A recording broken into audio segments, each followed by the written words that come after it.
it's never too late to do anything that's vitally important to do, right? It's kind of like the same thing of, is it too late to finally get fit? Is it too late to finally eat well and exercise? Is it finally too late? Is it too late to, work on my relationship with my spouse or, enhance the relationship I have with my kids? I mean, it's a mindset. And I know you talk a lot about this. It's more of a mindset issue more than anything else, right? If it's time for a change, it's time for a change. It's never too late for that. So that would be one. But the second thing is you better get going. It's time to start the show and educate the people. Oh. It's time to help you see just how you can be financially free with Cleo. Welcome back to another episode of Financially Free with Cleo podcast. I am your host, Cleo Childress, and this is a show to help you live financially free in your own way. And we have a special guest here today, Mr. Barry Spencer, and I'm so excited to have a conversation with him. He is a financial educator, an author, speaker, a philanthropic, estate and retirement income planning specialist. So he's going to give us all these tips, great advice, wisdom that we can use to transform our lives. But before we jump into that, I would love to know, when it comes to money, did you learn about money as a child? Did you have family that introduced you to it as a kid or a teenager? Or did you really not get into it until you were an adult? Well, Cleo, great to be with you, and a great question to kick off the time for sure. I grew up around money. My dad was a very successful business owner and entrepreneur. So I grew up around observing someone who was very disciplined in success, but not as an investor. So I was the one that actually initiated the investment side of my finance career when I was 15 years old. I came to my dad and I said, Dad, I'd like to buy a mutual fund. And it was a growth sort of mutual fund. It was called the Burger 100 fund back then. And it required a minimum of $500 to invest. Mm-hmm. I didn't have $500 to invest. So I said, Dad, if I come up with $250, would you match my $250 so I can get this money invested? I don't plan to touch it. I'm just going to invest it for the future and let it go.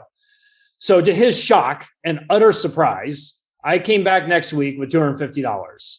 And he matched my $250, and I bought my first mutual fund, the Burger 100 fund, when I was 15 years old. That felt so good and so amazing. And I was so revitalized to think I have money that's going to start earning in my sleep that I kept doing it. And I did it over and over and over again during high school, so that as I graduated from high school, I actually left with a really nice nest egg as I continued into the poor years of college. Thank you for sharing that. That is so cool to do something like that at a young age. For those people that don't know, can you explain quickly like what a mutual fund is and how important it is to encourage other teenagers to start something like that? Well, it's funny because Warren Buffett started investing when he was 13 years old. And someone asked him one time, what's your only regret, or what's the one thing you would go back and change and do different if you could? And he said, I would have started sooner. And then actually, a lot of people don't know, and I have a graph somewhere that I share with folks at times, is the majority of Warren Buffett's growth in net worth has come in the last 20 something years. It's really been since he's been in his 70s that he's amassed, because compound interest has really just multiplied his wealth. And actually his least amount of investment gains over his investment career has occurred in the last 20 years. Mm-hmm. So his biggest gains came early, but his biggest net worth expansion has come later. Mm-hmm. So that really fits into the principle of investing for the future and get compounding working for you sooner, not later. And so the sooner you do that, the better off you are. So to your specific question, which was great, I thought I would preface that first. Oh, yes, that was great. Cleo, I'm sorry. And it's really, there's different ways. There's mutual funds, there's ETFs, and individual stocks. So mutual funds are a basket of stocks that are actively managed by a portfolio manager. It's really the old way to invest.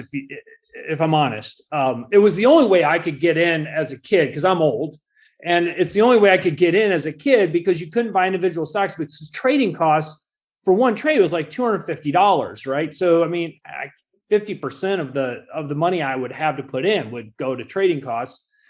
Exchange traded funds, otherwise known as ETFs, weren't around. So the only real way to invest back then were mutual funds. I think mutual funds today are outmoded and outclassed by exchange traded funds because there's very low cost. You're getting funds across many. You can pick a sector, and it's not really actively managed. It's just companies that go in there, and so you're able to be a little bit more customizable. And then the superior way, if you can amass enough money, and I would say, if you can get up to $40,000, $50,000, $60,000 or more, you can then put together a basket of individual stocks. There's no cost, like we use Schwab. There's no cost to trade individual stocks at a platform like Schwab. So the superior way to really do that is to own individual stocks. Now that takes a little bit of expertise and working with someone that actually knows what they're doing and that kind of thing. And we can get into mistakes that people make in that area. But those are the three different ways to invest. And we really lean towards, because of the many reasons beyond what I've even said, to exchange traded funds and individual stocks. Hopefully that's helpful. Oh, yes, most definitely. Thanks for sharing that. Because I think a lot of times I've come across adults who are, I'm 36. So I come across other people that are around my age, a little bit under, a little bit over, but they feel like they've missed, the perfect time to invest. When we hear people say, hey, I started when I was a teenager or my early 20s, and they feel a little discouraged, what do you say to those people who feel like, I'm in my 30s, it's too late, I might as well not start? But I feel personally, it's not too late. So what would you tell that person that may be in their 30s or 40s and they're just starting?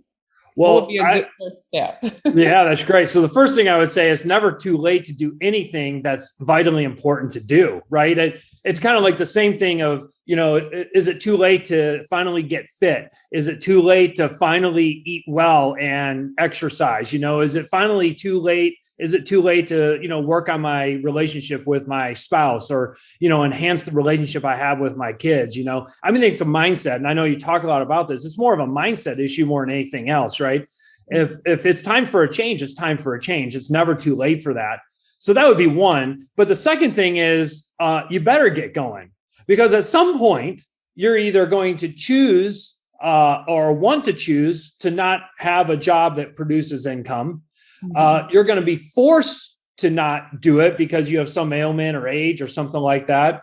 Or number three, just totally incapable of that. And you've got to have your money. You got to have some money to help you. And it's something like this. I'm not going to quote it exactly right, but I saw it somewhere that like the average person retires with like $153,000 of savings. And it just doesn't work. It just doesn't work. And that's the burden that's put on Medicare and Social Security. And it really becomes the result of the question actually that you asked, the mindset that people have, well, it's too late, I'm just not going to do it. And it's like, when are you going to take responsibility for yourself, your family, your future, and how you want to live? It's about personal responsibility is what it is, If you're living paycheck to paycheck, if you're still struggling managing your money, you need to join me in the Daily Money Habits text community. Sometimes when we're trying to level up in our finances, we can get overwhelmed and not do anything at all. And then other times we start and we fall off track real quick. And I want to help you stay focused. So in the Daily Money Habits text community, you will get a text from me every single day with a financial affirmation to help empower you and help push you forward through this journey. And the second thing is an action step, me telling you exactly what you need to do every single day to reach those money goals. And you'll also get monthly financial workshops so you can continue on this education and helping you take action on all of this information that you are receiving. So text Money Habits, all caps, to 615-813-4827. It is a paid community. It's $37 a month. But hey, we got to invest in ourselves, right? If we want to see real results. So I will see you in the daily Money Habits text community. I totally agree with taking responsibility because I feel like, when you're younger, you can kind of say, well, no one taught me. I didn't really know better. But after you get a certain age and enough life experience, you can't really say, oh, I didn't know or no one taught me, or it's just too late. I might as well not bother. We do have a responsibility to ourselves and to, our families that are maybe depending on us to, support them and be there for them. I know for me, I have a daughter. She's a freshman in college, and I was a single mom the whole time. And my main goal was I didn't want her to struggle financially like I did. She's in college, no student loan debt at all. But when I went to college, that was all I was taught, was to just take out all these student loans, not being educated on other options to pay for school, instead of student loans being your only option. So I definitely agree with that as far as taking responsibility, accountability, and just starting where you are and believing that you're worth it, that you can live the life that you want to live, even if you start in your 20s, teenager, or if you start in your 30s or 40s and beyond.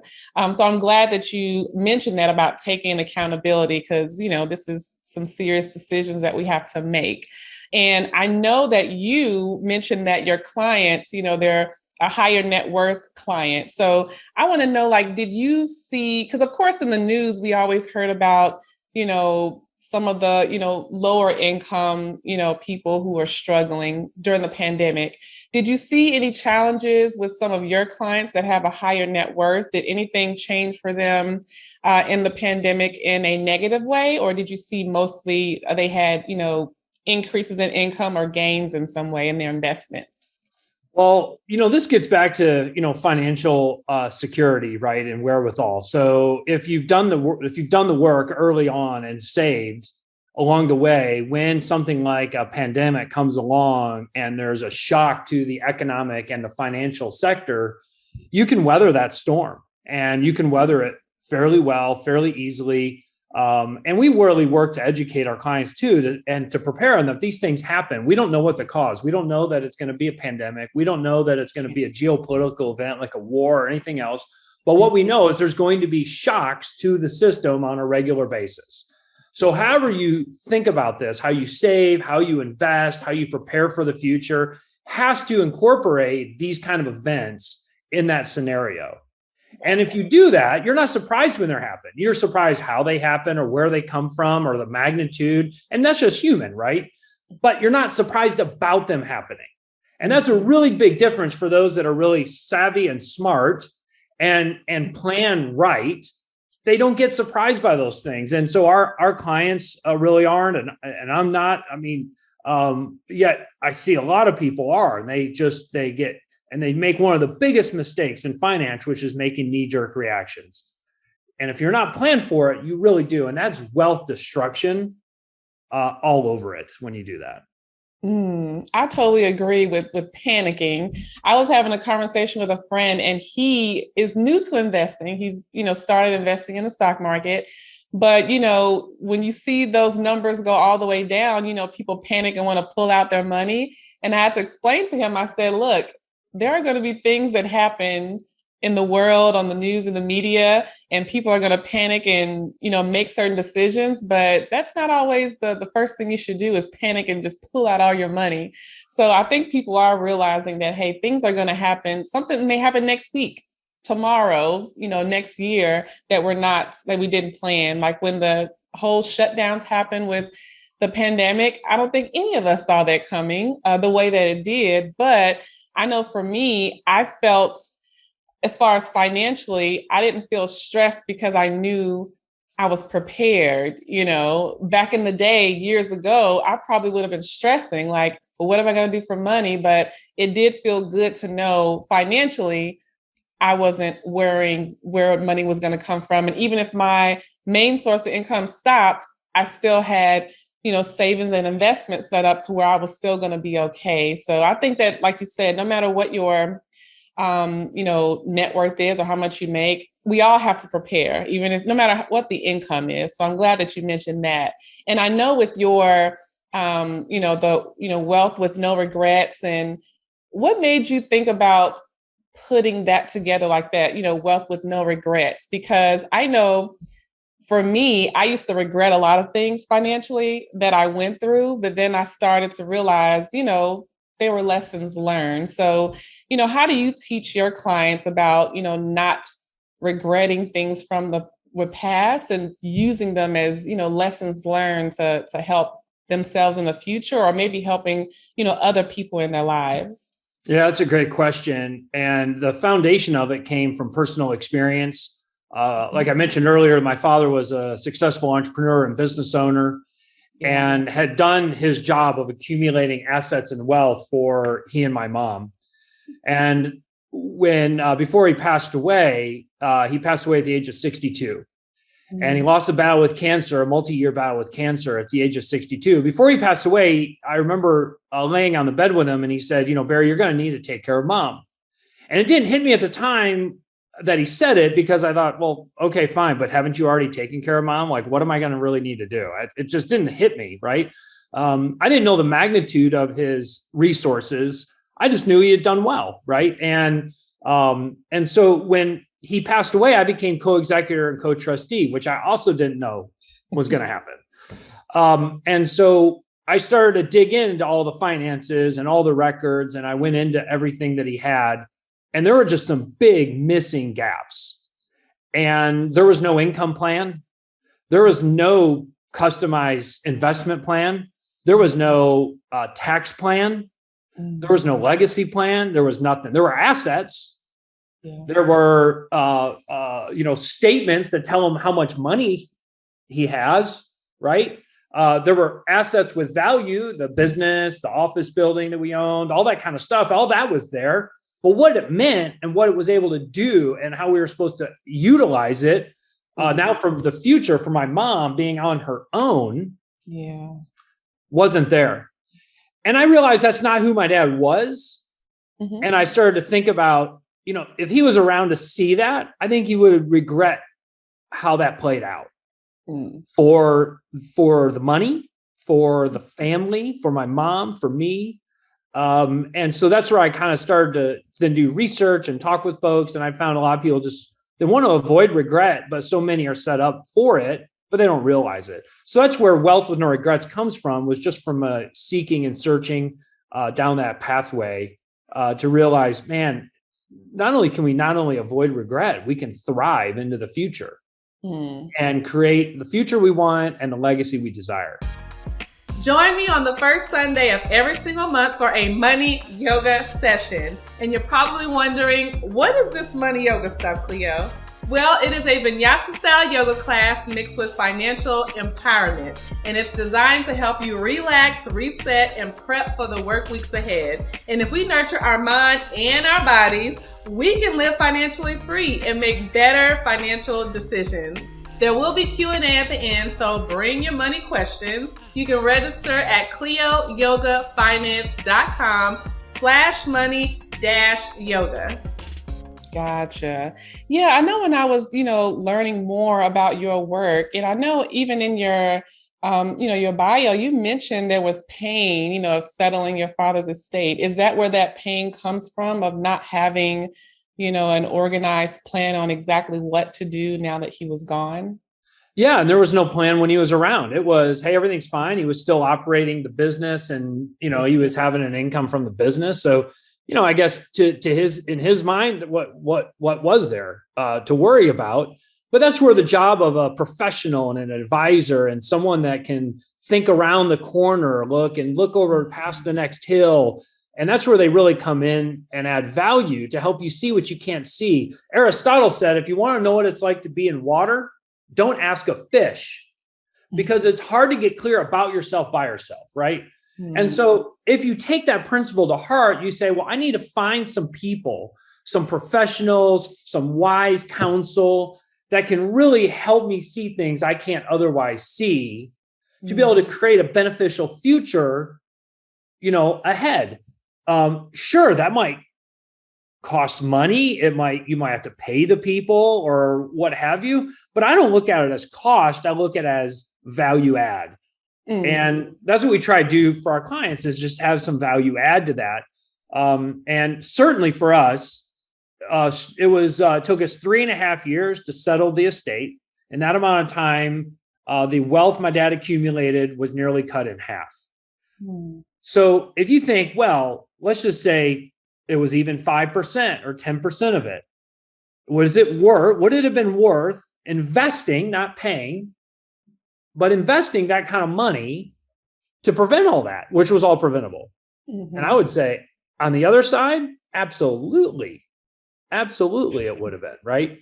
And so, I mean, that's a really big piece, that don't be so short-term focused that you lose perspective of the long-term, and get someone to help you. If this is not your thing, or you're new, or, for those in your audience that are new, have never done this before, yeah, you can learn it as you go, but it's going to be expensive. You are going to make some mistakes, and it is going to be costly. Or find someone that's a really sound professional with good wisdom, operates by principles, values, that's not trying to sell and pitch you any product or investment. They're going to make money when you work with them, but not someone that's trying to push you to something you're not comfortable with, that's not patient enough to explain it. Someone that's willing to put together a plan that helps you organize from an income and investing and a tax standpoint, very importantly, and thinks about all those things and where protection pieces come in, all that, kind of think through the whole piece of it. And when you do, you'll have a better outcome as a result. Now, it is hard finding those people, but if you can, that's the smart move. Thanks for sharing that, because I know when I meet people, sometimes they're like, I do want to hire a professional, but they struggle with picking the right one. And I tell people, you may have to talk with a few before you actually, pick that one that you really want to hire. And I know you mentioned it's like, pick someone that's, not just trying to sell you. Like, we know they're going to make some money, but at the same time, you want someone that's genuine, that really wants to help you, that will educate you on what all of this means. Because if you're not used to hearing all these different terms and making these types of decisions, it can feel overwhelming, but we can't avoid it. We have to do this stuff. So, and you can't do it by yourself. And that's something that I used to try to do years ago, was try to figure it all out by myself. But I realized I was driving myself crazy trying to figure it out by myself. And I had to remind myself, Cleo, this is not your lane of expertise. You're not an estate planning attorney or estate planning expert. Like, it's okay not to know, but it's not okay to just not do anything.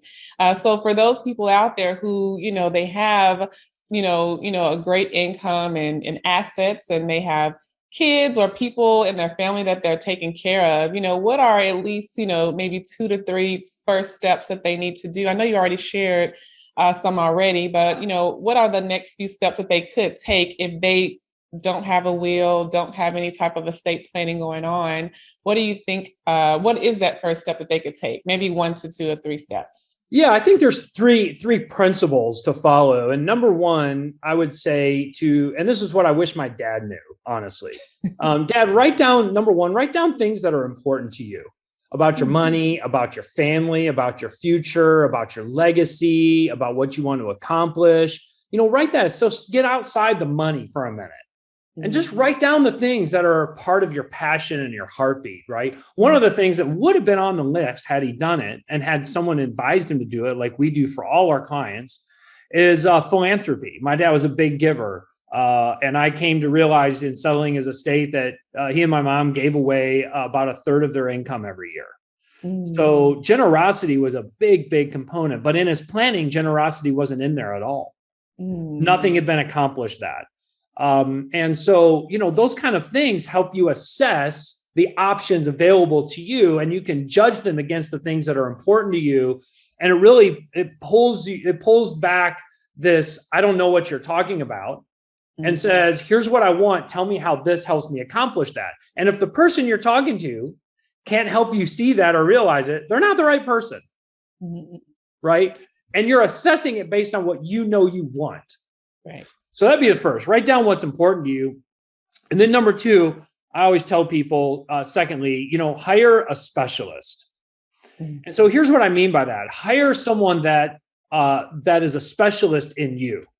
Mm. So when you sit down with them, they listen to you, right? They hear what your heartbeat is. They ask really good questions. They want to hear what you have to say about yourself, your life, not just your money. They want to know what you want to accomplish financially, of course, but they specialize in you and understanding and knowing you as a person.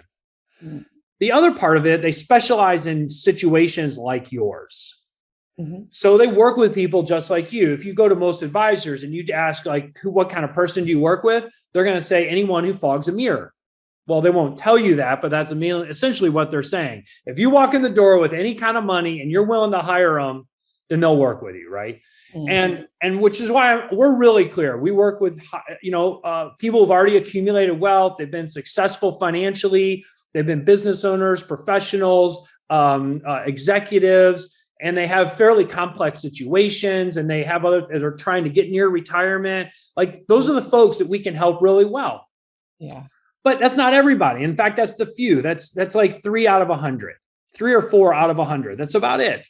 Yeah. But there's a lot of other people that say, hey, you're trying to save. You're getting started in the process. There's someone that specializes in that situation for you. Find that person, right? That specializes in that situation. Hey, I'm getting started. How do I put money away? How do I save? Teach me how to do a budget, like all that kind of stuff. That's great, and find that person that really specializes in your kind of situation. So that's number 2 is find a specialist. Mm-hmm. And then number 3, what I call get an integrated plan. Get an integrated plan. An integrated plan brings in income, investing, and taxes, and protecting your money, as well as legacy. It brings in all those components. And here's a great way I like to talk about it and illustrate it. Maybe this will be helpful to folks when you think, well, what does integrated actually mean, right? So I try to put it in another context. Okay. So my father had heart disease from the time he was 40. He had a heart attack at 40 years old. Had a whole bunch of heart surgeries through his 40s, had 4 open heart surgeries in his 50s. One of the heart surgeries he had in his 50s was a heart transplant. Mm-hmm. He got a heart transplant at 53 years old at Cleveland Clinic in Ohio. Mm-hmm. And when you have a transplanted organ, you're given a medication to help the body adhere and keep that heart. I came to know that medicine as anti-rejection medicine.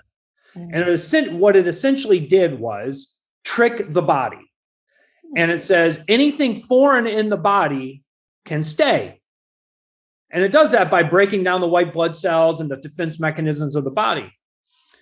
Well, that also means you're more susceptible to sickness and illnesses. Mm-hmm. So he got cancer. And some years later, he got cancer, and then he was treated for cancer. Now, when you're treated for cancer, they give you another medication to try and knock out the cancer. Well, the medication they gave him to knock out the cancer also was trying to trick his body. When it was tricking his body, it said this: anything foreign in the body needs to go. Mm-hmm. So you have one medication tricking the body that says foreign things need to stay. You have another medication saying foreign things need to go. And now they're in competition, right? Yeah. So there's no medicine that you take for your health benefit that doesn't have a side effect. Mm-hmm. But more importantly, when you take 2 or more medications, more than the side effect is understanding the tactical interactions when you do those things. Yeah. That's integration.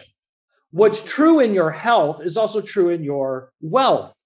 There's no one thing you do in your wealth that doesn't also have a side effect. And there's no multiple things you do that also doesn't have a counteraction to it as well. So when you get integrated planning, it shows you how all those things offset and how you can beneficially offset those things now and into the future to help you. Yes. So 3 things: write down what's important. Mm-hmm. Number 2, hire a specialist. And number 3, get integrated planning. Those are so good. Thank you so much for sharing those, because I think it helps to, have that broken down, those first, few steps that you can take, because when you're looking at what you should do, people can get overwhelmed and like, what do I do first? And what do I do next? So that's a good first start. And of course, like you said, hiring a professional to take you for those next several steps, but getting started, that is so good. And I know in that first step, you mentioned like getting away from the money and, what's, important to you. I know that you are the, 4-time, Ironman and, triathlete. And it's like, elite triathlete. But I want to know, how do you feel that experience changed your life? Because, I love to be outdoors. I like to be active. I love, working out, doing yoga. I used to play sports and dance and everything. So I know the importance of not just work, but you have to have some things that you enjoy outside of work and your family responsibilities. So how did that experience doing Ironman and being that elite triathlete, how did that affect your life personally and professionally? It was some of the most exhilarating years of my life doing that. I had a lot of fun. I completed 4 Ironman competitions, a number of half Ironmans, Olympics and sprints and all this. And I started finishing in the bottom half to bottom 40% of my age group. And by the time I finished, I was finishing in the top 3% in all the races. Wow. And so for those that aren't aware, by the way, and this will be helpful for context in answering your question, an Ironman is a 2.4 mile swim, a 112 mile bike right after the swim, and then a marathon 26.2 mile run right after you finish the bike. And the goal is to do it as fast as you possibly can. That's the idea. Yeah. Some people have asked me, like, do you do that all in one day? I'm like, I do it as fast as I can in one day. Yeah, that's the idea. Yeah. I think for me, I knew hard work was vitally important. My dad, he encapsulated that in his life. He grew up on a farm. He brought the farm to the suburbs, is what I like to tell people. Yeah, I grew up with a successful business owner father, but there was no freebies, and it was work. And it was work before play, all that kind of stuff. So I always knew that. I always lived that way, getting up early, never sleeping in even on the weekend. All that kind of stuff was just natural, right? So if you got to get up and get it done, it was just part of ingrained in who I am and who I've been my whole life. Mm-hmm. But I think Ironman, what it did was really encapsulate life as a whole into a single race. Mm-hmm. And what you go through in that race from an endurance standpoint, from an anxiety standpoint, from a wanting to quit standpoint, mm-hmm. throughout that race, you want to quit many times in the middle of that race. Mm-hmm. You often think there's no way I'm going to finish this. I can't make it to the end. I'm dehydrated. I'm not dehydrated. My legs hurt. My back hurts. My feet hurt. I can't breathe. I mean, there's all these things going on in your head that then play mentally on you to think there's no way I'm going to finish this thing, much less race it like I wanted to do. Right. And that's a lot like life. Life is going to throw you curveballs, things you're not expecting, and you just got to be ready for them and know that it's going to happen. And you've got to find some way inside yourself to push through and keep going when it's hard. One of the things I thought, and I think as people go into finance and they start saving, they think, well, once I save, because a lot of time finance, people will show compound interest working in your favor. You put $1,000 in, compound it for 8%, and you become this mega millionaire, so many years down the road. And I that is true, but it doesn't compound on average 8% every year. Mm-hmm. And you go through these ups and downs, and at times you think this is never going to work, and I'm never going to get to that point. And so I think some of those things are misleading. I did that to myself when I was doing Ironman. I figured if I trained hard and I worked as hard as the pro athletes I was training with, that the race would be easy. Mm-hmm. And if I did things the right way, and if I just pushed myself harder in the training, that when I came to race day, I would be able to accomplish it and it wouldn't be any big deal. Mm-hmm. what I came to find out is the more I trained myself, the harder I could push myself, and the pain only increased, but never went away. So the pain threshold I had to push through just became bigger, higher, and harder to push through than having no pain at all. Right. And I think that's true for life and for finances, right? You think, oh, if I finally have $1 million, I'm going to be set. No, it's just going to be harder. There's going to be other challenges. It's going to be more complex. There's going to be more issues you didn't plan on. And there's more responsibility you could never have imagined, right? Well, then I'm going to hit 2 million and now I'm going to be really good. And you go through that and you think, well, that's not how it works. And so I think understanding that was a big piece for me. And it plays itself out through all of life, from being a husband, being a father, being a son, running a business, serving clients and helping them with their future, being a friend, being a philanthropist, serving in different missions programs that I do. All of that applies itself across the board. That is so true. And I'm glad you mentioned that, it's not going to be easier when you get more money. I tell that to people all the time because, when I was younger, like my first job I ever had was $35,000 a year. And I always would say, when I get to 6 figures, I will be set. You made more than me in your first job. Congratulations. I was like, I know when I cross that 6-figure threshold, I will be set for life. But then when I got there, like you said, like there's going to be more challenges, more things to push through.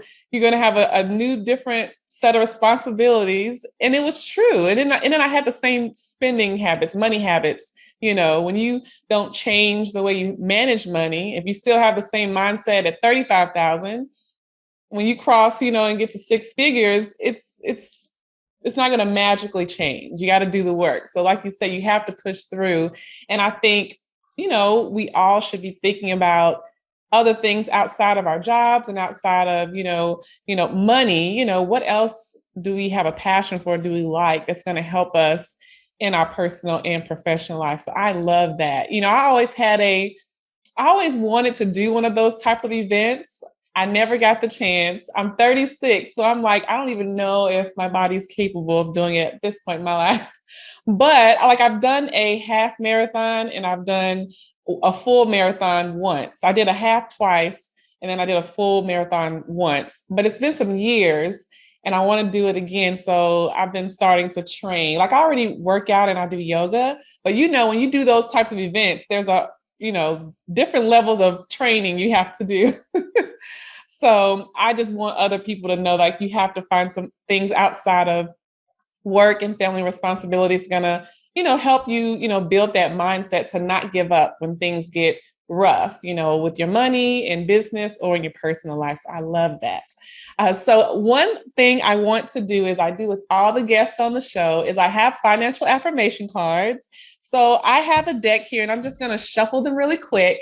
And I'm just going to pull a random one. And I just want you to tell me how it makes you feel or, what are your thoughts on that financial affirmation? All right. So the financial affirmation I pulled for you is I am in competition with no one.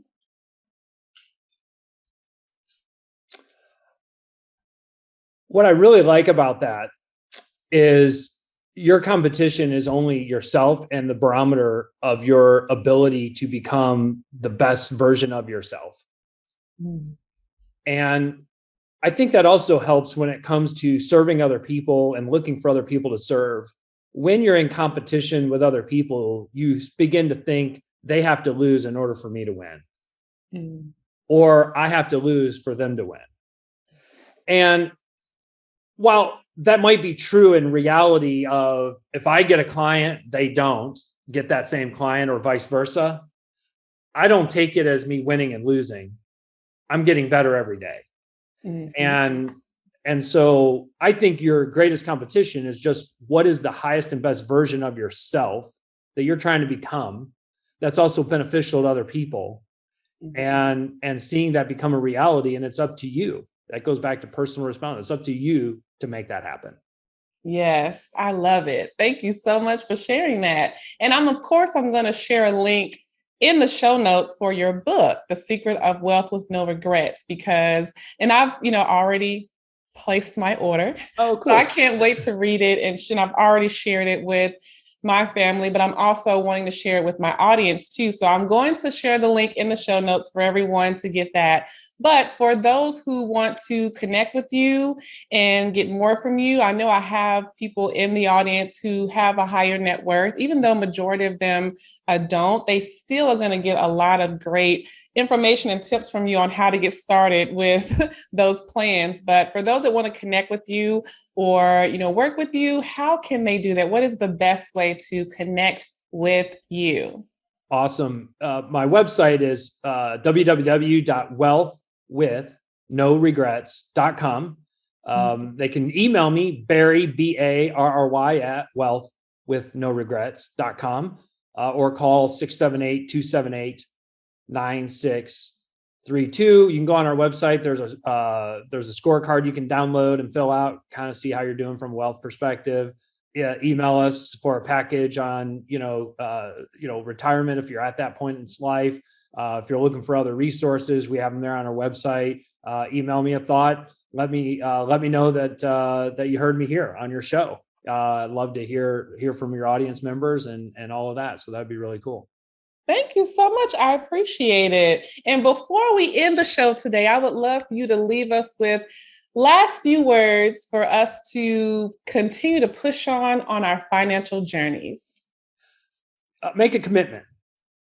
The best outcomes and beneficial outcomes that you have for your future starts with commitment. And the commitment is to yourself. Commitment is to yourself, to your future, to who you want to be. And by the way, who you want to be is who you want to be that benefits others. It's not a self-absorbed, well, I'm this and everyone else can get out of my way, but it's the best version of myself so that others can be better too. And I can thrive in the relationships around me. So make a commitment to yourself, your future, and your better outcome, and you and the world around you will be better off. Yes. Thank you so much. Committed. Stay committed, get committed, and stay committed. Thank you so much for joining me on this conversation today. I really enjoyed it. And I know everyone out there listening is going to take these tips, this advice, these gems, and apply it to their life, and also share it with someone else that you care about so they can win as well. So for everyone listening out there, if you enjoyed this episode, if you learned anything from it, I would love your support by subscribing on YouTube, or you can subscribe, rate, and review on Apple, Spotify, or any other podcasting platform you love to listen to podcasts. And I hope to see you and hope you're listening in next week for another edition of Financially Free with Cleo podcast. Have a great week, and I'll see you next week. Bye-bye.